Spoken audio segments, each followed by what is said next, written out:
For this problem, we're going to review the sign of the value of the trigonometric functions in each of the four quadrants. We've got a table, we've got our 6 trigonometric functions, and we've got our 4 quadrants. And we just want to fill in the table, each one of these with a plus or minus, indicating the sign of the trig function in that quadrant. Really, to fill in this table, we really only need to worry about sine and cosine. These other 4 trig functions are all related to the sine and the cosine. And so we're going to review that by writing them down below. The tangent of theta is equal to the sine of theta divided by cosine theta. Secant of theta is equal to 1 over cosine theta. So it's going to have the same sign as the cosine. Cosecant of theta is equal to 1 over sine theta.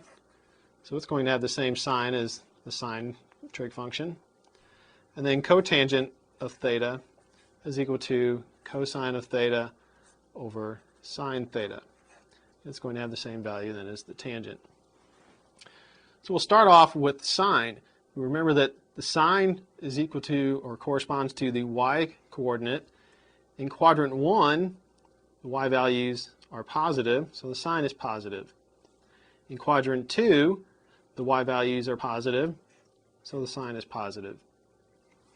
In quadrant 3, the y values are negative, so sine is negative. And in quadrant 4, the y values are negative, so the sine is negative. For cosine, we associate cosine with the x coordinate. So in quadrant 1, the x values are positive. In quadrant 2, the x values are negative. In quadrant 3, the x values are negative. And in quadrant 4, the x values are positive. And once we have the signs for sine and cosine, we can determine the signs for the rest of the trig functions. To get the tangent, we just need to look at the ratio of sine over cosine. So if sine and cosine have the same sign, it's going to be positive. If they have opposite signs, it's going to be negative. Here, sine and cosine have the same sign, so tangent's positive. Here they have opposite signs, tangent's negative. Here again, they have the same sign, so tangent is positive. Here they have opposite signs, so tangent is negative.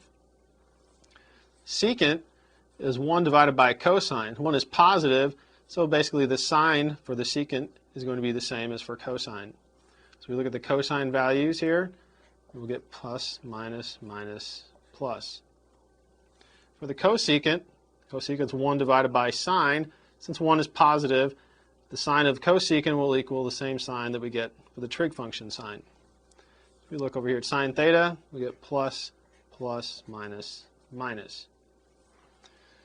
For cotangent, it's the ratio of cosine over sine, so it's similar for with the tangent. If cosine and sine have the same sign, positive or negative, then we will get a positive value. If they have opposite signs, we'll get a negative value. Here sine and cosine have the same sign, so we get a positive. Here they have opposite signs, so we get a negative. Here they have the same sign, so it's positive, and opposite signs, so it's negative.